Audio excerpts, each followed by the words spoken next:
बात करते हैं सीएनबीसी आवाज की बिग बजट एक्सक्लूसिव खबर के साथ। अगले हफ्ते पेश होने वाले बजट से निवेशकों को निराशा नहीं मिलेगी। सीएनबीसी आवाज को मिली एक्सक्लूसिव जानकारी के मुताबिक सोशल वेलफेयर पर खर्च बढ़ने के बावजूद फिस्कल डेफिसिट के मोर्चे पर सरकार कोई समझौता नहीं करेगी। पूरी खबर जानने के लिए जुड़ते हैं हमारे वरिष्ठ सहयोगी लक्ष्मण रॉय से। तो लक्ष्मण जी, निवेशकों को निराशा नहीं मिलेगी, इस खबर का क्या मतलब है? दरअसल बजट को लेकर सबसे ज़्यादा निगाहें जिस बात पर टिकी रहती हैं, आज उस पर से मैं पर्दा हटाने वाला हूं। दरअसल जो मुझे संकेत मिल रहे हैं उसके मुताबिक बजट से निवेशकों को किसी भी तरह की कोई निराशा नहीं मिलेगी, क्योंकि निवेशकों की सबसे ज़्यादा नज़र होती है कि सरकार वित्तीय अनुशासन, जिसको फिस्कल डिसिप्लिन कहते हैं, फिस्कल प्रूडेंस कहते हैं, उस पर सरकार कितनी कायम है। तो जो अलग अलग सूत्र बता रहे हैं उसके मुताबिक सरकार इस पर बिल्कुल कायम रहेगी, वित्तीय अनुशासन से कोई समझौता नहीं करेगी। यहाँ तक कि फिस्कल डेफिसिट का आंकड़ा जो सबसे ज़्यादा केंद्र में रहता है, वो अंतरिम बजट में सरकार ने जो 5.1% का रखा था, वो 5.1% तो बरकरार ही रहेगा। और कुछ हद तक ये भी उम्मीद की जा रही है कि शायद ये 5.1 से घट भी जाए। घट करे कितना हो जाए कहना मुश्किल है, लेकिन अटकल है कि शायद ये घट करके 5.1 से कम 5% तक लाया जा सकता है फिस्कल डेफिसिट का आंकड़ा। ये अपने आप में बड़ी बात होगी, इस मायने में कि सरकार वित्तीय अनुशासन पर बनी हुई है और अनाप शनाप खर्चा नहीं करेगी, सरकार का खजाना भरा पूरा रहेगा। और इस फिस्कल डेफिसिट को घटाने के पीछे दरअसल 2-3 खास वजह है। पहली बात तो यह है कि रिजर्व बैंक से आपने देखा ही 2.1 लाख करोड़ रुपए का बम्पर डिविडेंड मिला, जो कि उम्मीद से दोगुने से ज्यादा था। डायरेक्ट टैक्स की वसूली में अब तक 23% से ज्यादा की बढ़ोतरी देखने को मिल चुकी है। अप्रैल मई में जीएसटी की वसूली 11% से ज्यादा बढ़ चुकी है, पिछले साल की इसी अवधि से तुलना कर रहा हूं। और इन सब के बीच सब्सिडी में बहुत ज़्यादा खर्च होने की गुंजाइश नहीं दिख रही है, चाहे फर्टिलाइजर सब्सिडी हो, ऑयल सब्सिडी हो। तो दूसरे मुद्दों पर जैसे होम लोन सब्सिडी हो, वहाँ पे थोड़ी बहुत बढ़ोतरी मिलेगी, लेकिन इन सब के बावजूद सरकार फिस्कल डेफिसिट के आंकड़ों को मेंटेन करके रखेगी। हो सकता है इसमें कटौती भी कर दे और कोई ऐसे भी बदलाव नहीं करेगी जिससे निवेशकों को कोई मायूसी हाथ लगे। तो ये बजट मुझे लगता है कि इस मायने में बहुत ही सकारात्मक रहने वाला है। शुक्रिया लक्ष्मण जी इस बजट एक्सक्लूसिव खबर के लिए।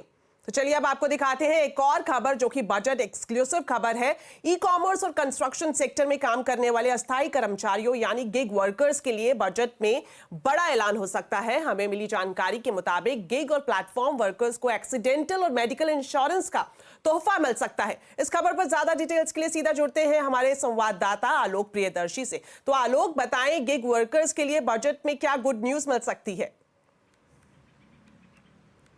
बिल्कुल, देखिए, जो ऐसे कर्मचारी जो अस्थायी होते हैं, टेम्पररी होते हैं, उनके लिए अभी तक कोई सोशल सिक्योरिटी नहीं होती है। लिहाजा इस बार बजट में सरकार इनके लिए एक बड़े कदम का ऐलान कर सकती है। सीएनबीसी आवाज को सूत्रों से जानकारी मिली है कि सरकार सोशल सिक्योरिटी फंड के गठन का ऐलान कर सकती है, जिसके जरिए उन्हें medical facility, insurance, accidental insurance भी उनको मिल सकेगा। इसमें सबसे बड़ी बात होगी कि ये कंट्रीब्यूटरी फंड होगा, जिसमें जो कर्मचारी होगा उसका कंट्रीब्यूशन होगा, एग्रीगेटर जिस प्लेटफॉर्म पे वो लोग काम करते हैं उनका भी कंट्रीब्यूशन होगा, और साथ ही साथ सरकार भी उसमें कंट्रीब्यूट करेगी ताकि उनको इस तरह के एक्सीडेंटल और मेडिकल बेनिफिट्स मिल सकें।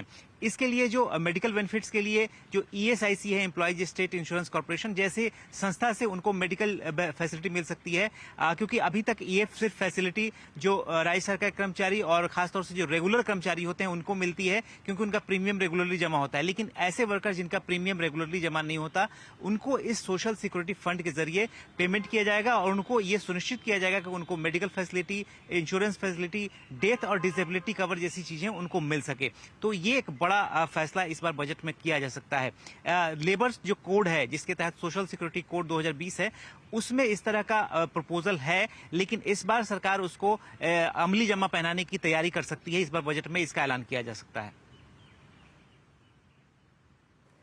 शुक्रिया आलोक इस पूरी जानकारी के लिए। भारतीय दवा कारोबार सालाना करीब 3 लाख करोड़ रुपए का है। ऐसे में फार्मा इंडस्ट्री की क्या विश लिस्ट है, इसको समझने के लिए हमारे संवाददाता केतन जोशी ने बात की इंडियन ड्रग्स मैन्युफैक्चरर एसोसिएशन से। देखिए, फार्मा सेक्टर की इस बजट से काफी उम्मीदें हैं। चिराग भाई, बताइए क्या चाहते हैं वित्त मंत्री से?